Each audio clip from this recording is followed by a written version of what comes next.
Hey, everyone, good to see you. Something big just happened that could quietly affect everything from your Social Security benefits to how much your savings are really worth next year, and maybe even how much groceries cost. And the strange part is, most people haven't even heard the full story yet. President Trump just fired the top official in charge of reporting our country's job numbers. Now, that might not sound personal at first, but it connects directly to how cost of living adjustments are calculated, and that hits home for a lot of folks. Here's the part most people are missing. The person who was let go wasn't just overseeing jobs data.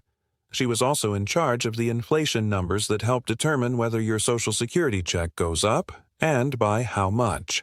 So, what sounds like just another political headline might actually influence your monthly income, your retirement plans, and even the value of the dollar in your wallet. Stick around, because there's a lot to understand here, and it's more relevant than it might seem at first glance. And before we get into it, I'd love to hear from you. Do you trust the official numbers about inflation and the economy? Or do you sometimes feel like something's off? Let me know in the comments. And if you find clear updates like this helpful, hit that subscribe button so you never miss what's really going on. Okay, so here's what happened. President Trump fired Erica McIntyre, who was leading the Bureau of Labor Statistics, or BLS for short. That's the federal agency responsible for putting together the official reports on jobs, wages, and inflation. The firing came just after the July jobs report showed the economy added only 73,000 jobs, much lower than expected. On top of that, earlier reports for May and June were revised downward by more than 250,000 jobs combined. Now, revisions like this are totally normal. They happen all the time as new data rolls in. But this time, the administration pushed back hard.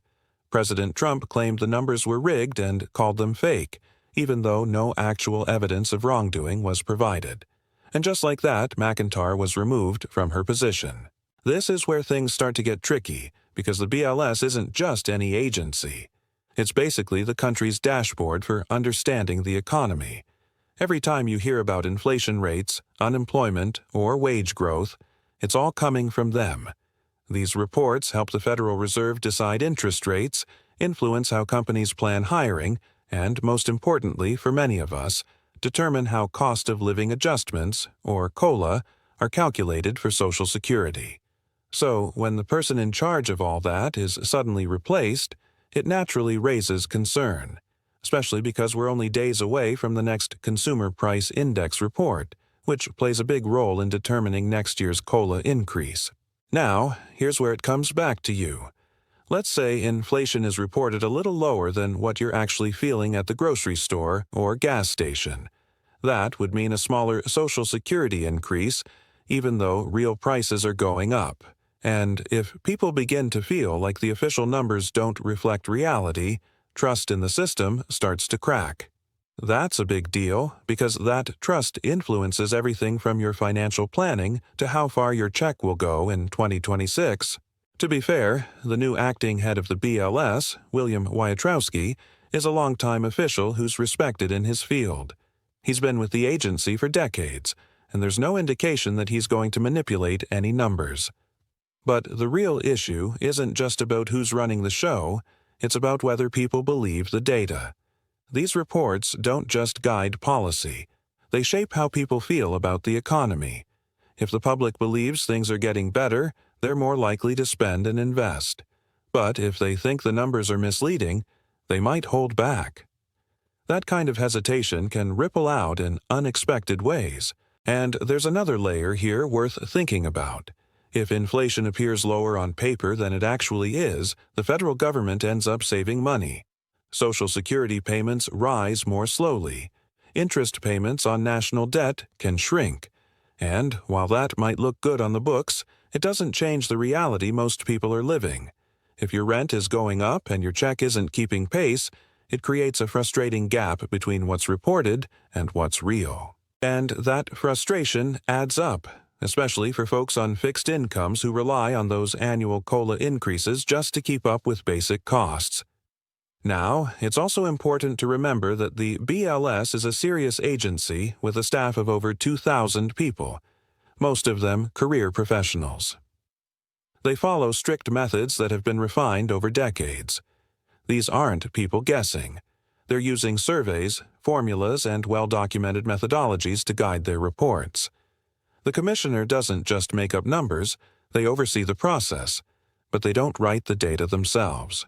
That said, perception matters.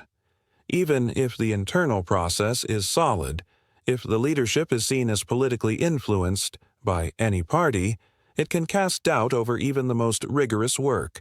And this isn't just a theory. Other countries have dealt with this before. When Greece and Argentina began manipulating or reporting unreliable data, they faced economic disaster. Investors pulled out, credit dried up, borrowing costs soared, and in the end, everyday people paid the price. That's why it's not an exaggeration to say that trust in the numbers is a pillar of our economy. If people believe what they're told, they're more likely to invest, lend, and plan. But when that trust erodes, it's like pulling a loose thread.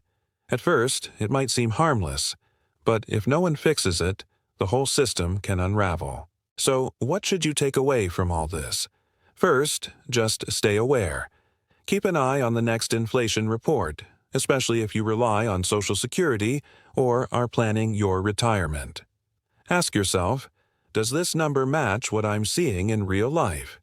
If inflation is supposedly flat, but your grocery bill keeps going up, that's something to note. Second, don't get discouraged. Economic data is complicated. It moves slowly, and it isn't always perfect. But understanding the process and knowing where the risks are can help you make smarter decisions about your money. Whether that's setting aside more for next year, adjusting your budget, or just being more intentional with your spending. And finally, if you feel confused or even skeptical about what you're hearing, you're not alone.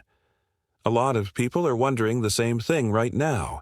The best thing we can all do is stay informed, ask good questions, and compare what we're told to what we're seeing. Because once trust is lost, it's very hard to get back. But staying curious, sharing your experiences, and being part of the conversation, that's how we keep each other grounded. So, no, this isn't just about one person being fired. It's about what that means for the bigger picture, how we understand the economy, how we plan for our futures, and whether we can trust the information that's supposed to guide our choices. If you found this breakdown helpful, please hit that subscribe button so you don't miss the next one. And if you've ever felt like the official numbers don't match your reality, I'd love to hear about it. Drop a comment below. Sometimes your story helps someone else make better sense of theirs. Thanks for hanging out with me today. Stay informed, take care of yourself, and I'll see you again soon.